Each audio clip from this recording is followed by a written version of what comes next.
Welcome back. A crazy mix-up world is out there. We all know that. It's easy to get down, but how do you get back up again? My next guest is Ernest Williams II.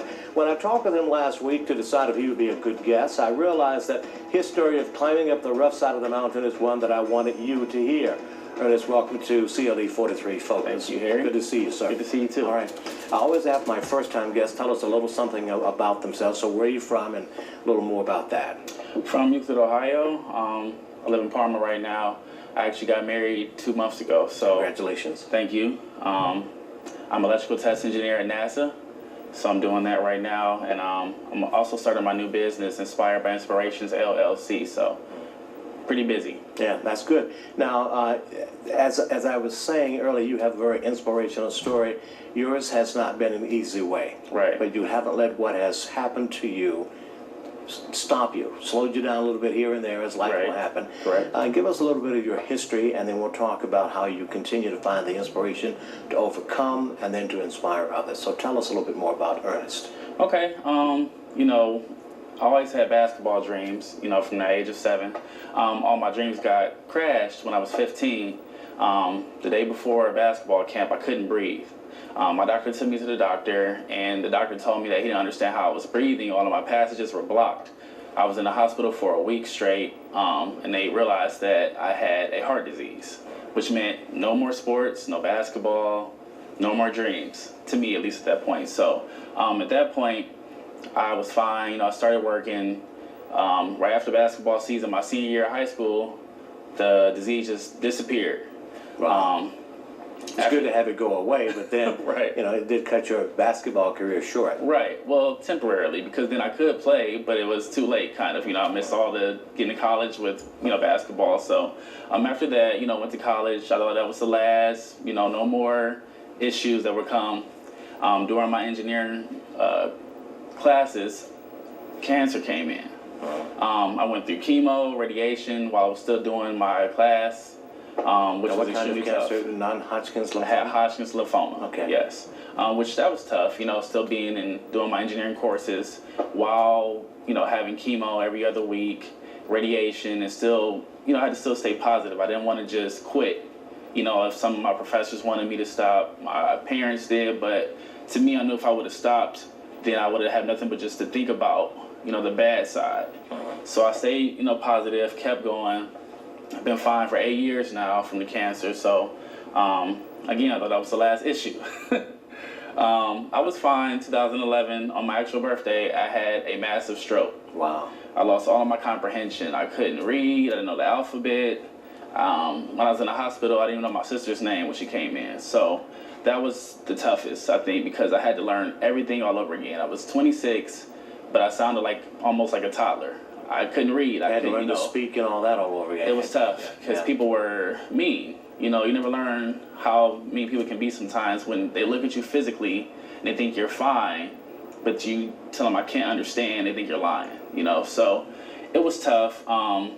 Therapy helped, but the biggest thing for me was staying close to God, prayerful, and positive. I realized that in the beginning of my therapy, I started negative. I'll never be back to where I was. I felt as if I was not a regular person now. I felt like I was some type of alien or something, because how people would treat me. You know, I would say I can't. You know, I'll never be able to understand again. And I remember my mom would tell me, like, stop saying that, you know, because your words are powerful. And that's what some people don't realize, that what you say, you know, is what you will get sometimes. So I changed it to I will be better than I was before. I can understand. Even though at that time I couldn't all the way, but I had to kind of fake myself to believe those things, and it started happening. You know, I started understanding. You know, I got back to my job, you know, after 6 months of therapy, which I still wasn't 100%, but every day I was growing and growing and growing. And you know, at the end, you know, I'm better than I was before I had the stroke, which is, you know... It's a miracle, quite honestly. It's definitely a miracle. You remind me of the book by Napoleon Hill, Think and Grow Rich, when he talked about, you know, if you can conceive it and believe it, you can achieve it. Exactly. We attract unto ourselves that we think. Even the Bible says, as a man thinketh, so is he. Mm-hmm. And when you were thinking negatively, you were getting negative results, Right. not moving through the process of healing yourself and being healed by the divine intervention of the Creator. But then when you changed your mind, you changed your circumstance, and now you're on your way up. As I like to say, the old song from the gospel church, climbing the rough side of the mountain. And there's a friend of mine, Winton Phillips, who says, that an old woman told him once, climbing the rough side of the mountain is okay, because if it were smooth, you couldn't climb it. Exactly. There was nothing you could grab a hold of. Right. What were you grabbing a hold of that will pull you up one more ledge at a time? And where would you put your foot to give yourself some stability to move up just a little bit higher? I think it was the doubt. Doubt in myself. I'm really tough on myself. I want to be better yesterday, today. And tomorrow, I plan to be better tomorrow than be talking to you right now. So I'm always going to push myself to go higher, because that's where I believe I need to be at. And God has me here for a reason. When I had that stroke, I was in my apartment by myself for 2 days. And to the doctors, they said I shouldn't even be here. So to tell me I shouldn't, that word shouldn't is negative. I don't want any parts of negative anymore. So I'll make sure they know why I'm here now. So that's how I look at every single day in the morning when I wake up. So many of us who wake up in the morning with the pain here or there, with an attitude that is down because what happened to us yesterday, not realizing that at the stroke of midnight, when you were blessed to wake up this morning, was a brand new opportunity Right. to move beyond your circumstance. All you had to do, in effect, is change your mind, as I said before, and you then change your circumstance. Not that easy, but it is possible. I tell people all the time, just because it is difficult doesn't mean that it is impossible. Exactly. You have to see the possibility in yourself and in the world and reach for that, and not believe what some people tell you, because sometimes family and friends and co-workers are among the most negative, not because they don't like you, but they don't see your dream. And they don't understand. Yeah, Because they haven't gone through it. Yeah, you understand it, you see it, you know what's in your brain and what's in your heart, and you say, I'm going to make this come to fruition. I'm going to find a way to make this happen. And I say that basically because I don't want anybody who is facing an obstacle to think that they cannot overcome. Exactly. History is replete with person after person, race after race, people after people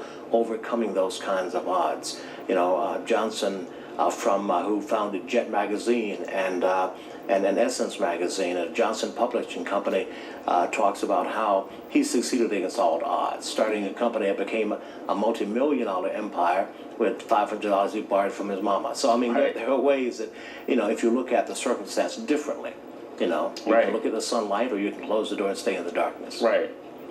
Definitely. And, for me, I remember in the beginning of the stroke, I thought that I wouldn't live to be 30 years old.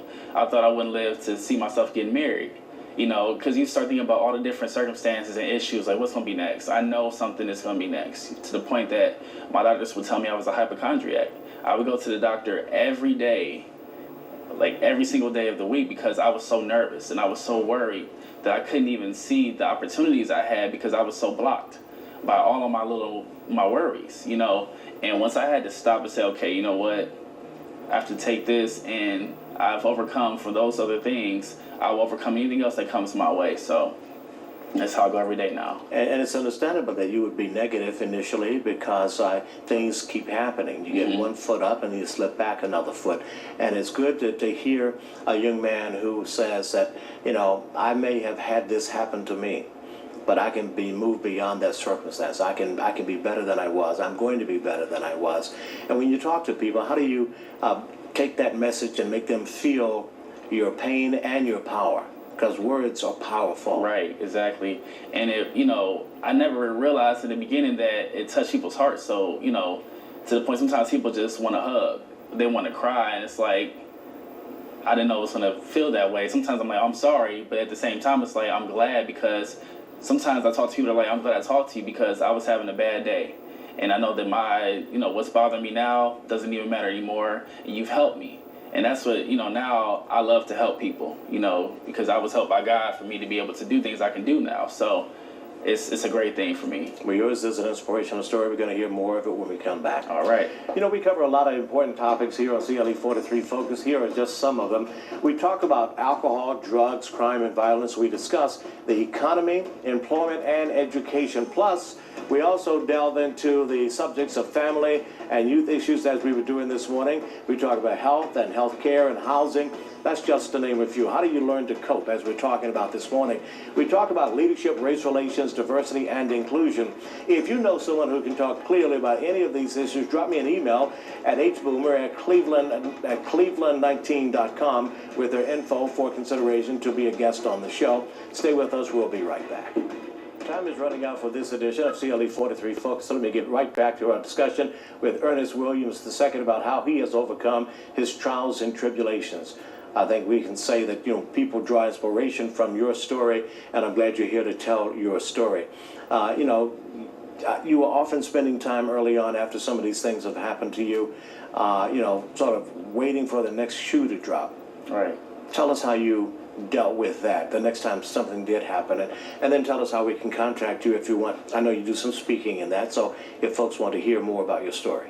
Okay. I think for me was my mom and my family kind of helped me to get me in that point of the positivity, because I was just, I wouldn't say I was depressed, I was discouraged would be the word. I never thought that things would come back to normal, It's a big jump from being, I was doing different things that were getting me going, and everything just stopped. So it's like, how do you change your mindset and everything? And that's what I had to do. I started reading again, but I had to read books that I liked, because if it was something I didn't like, I wouldn't even attempt myself to try to push further.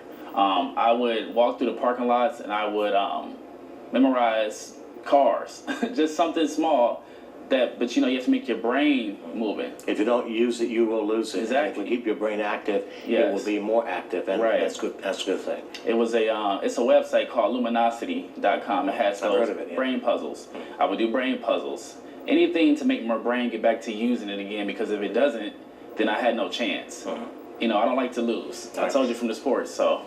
Give us real quick your webpage address, and then we'll have to wrap everything up. My website is inspiredbyinspirationsllc.com, and my email is inspiredbyinspirationsllc@gmail.com. Excellent.